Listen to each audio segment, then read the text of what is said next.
마음에 새겨진 10계명을 구체적으로 우리가 어떻게 반응해야 될까요? 마태복음 22장 37절에서 40절에 보시면 예수께서 이르시되 내 마음을 다하고 목숨을 다하고 뜻을 다하여 주 너의 하나님을 사랑하라 하셨으니 이것이 크고 첫째 되는 계명이요 둘째는 그와 같으니 내 이웃을 내 자신과 같이 사랑하라 하셨으니 이 두 계명이 온 율법과 선지자의 강령이니라. 이 말씀은 진정한 마음과 목숨을 걸고 하나님의 뜻을 정확하게 깨닫고 이해하고 전 인격을 다해서 하나님을 사랑하라는 거예요. 여기서 사랑이라는 원어 아가페 세이스는 자기 이해를 초월한 순수하고 무조건적인 사랑입니다. 이것은 하나님의 사랑이에요. 인간은 이기적이고 조건적인 사랑밖에는 못합니다.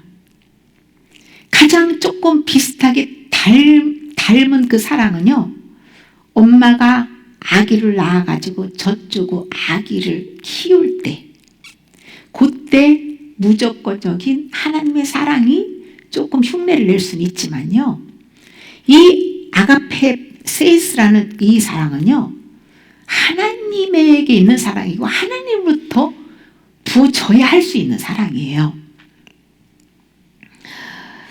그러나 십자가를 우리가 이 사랑을 실천하려면 우리 인간에게서는 나올 수 없는 사랑이고 십자가를 통과하면서 자신을 온전히 내어드릴 때에 아가페 세이스의 사랑을 받을 수 있다는 거예요.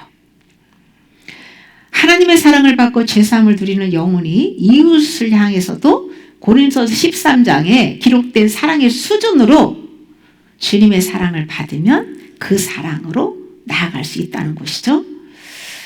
둘째도 그와 같은 일을 통해서 예수님은 하나님의 사랑과 이웃 사랑을 같은 하나의 계명으로 보시고 두 계명을 사랑이라는 말로 연결하여서 하나로 만드셨습니다. 우리는 하나님에게서 나왔고 그리스도가 머리라면 우리는 그분의 몸입니다. 그러므로 이웃을 마치 내 자신인 것처럼 사랑하여서 연합을 이루어야 합니다. 문제는 주 안에서 말씀이 일치되어야 연합할 수가 있어요. 십계명도 먼저 머리와 같은 1에서 4계명에 순종해야만 그 다음 몸이 반응을 해서 5에서 6계명을 지켜서 머리와 몸이 하나를 이룰 수가 있는 것이에요. 그렇게 안 하면 머리 따로 몸 따로 완전히 불구죠. 불구. 하나님과 이웃을 향한 두 계명의 근본 정신은 사랑입니다. 하나님은 언약관계에서 마음으로부터 사랑할 것을 요구하세요. 하나님께서는 사랑으로 공동체의 질서와 연합을 요구하십니다. 하나님의 이 사랑은 그 질서 위에서 세워진다는 것이죠. 십계명을 지키는 것은 하나님의 사랑에 대한 반응이어야 돼요. 사랑이 없는 선한 행위는 알맹이 없는 껍데기와 같습니다. 바울은 율법의 완성은 사랑이라고 증언하고 있잖아요. 결국 하나님을 사랑하고 이웃을 내 몸과 같이 사랑하여서 그리스도와 하나로 연합하기 위해서 율법을 주셨다는 것입니다. 말씀이 없으면 연합은 불가능하기 때문이에요. 그리스도 밖에서는 절대로 연합할 수가 없어요. 하나님의 사랑과 이웃 사랑은 뿌리와 열매처럼 연결되어 있는데요. 하나님을 향한 사랑의 뿌리가 튼튼해야만 이웃을 향한 사랑의 열매를 맺을 수가 것입니다. 하나님의 사랑은 십자가를 통해서 흘러나옵니다. 십자가를 지지 않는 사람은 하나님의 사랑을 받을 수가 없어요. 하나님의 형상으로 회복되기 위해서는 십자가에서 흘러나오는 아버지의 사랑에 푹 잠겨야 합니다. 이것이 어떻게 가능할까요? 성령께서 우리의 모든 죄를 드러내줄 때마다 그 죄를 인정하고 십자가에 내려놓을 때 아버지의 사랑이 부어진다는 사실이에요. 하나님의 사랑은 십자가를 기쁨으로 지게 되고 그 사랑이 죄와 어둠을 몰아내고 구원의 역사를 이룹니다. 누가복음 7장 44절에서 47절에 보면 한 여인이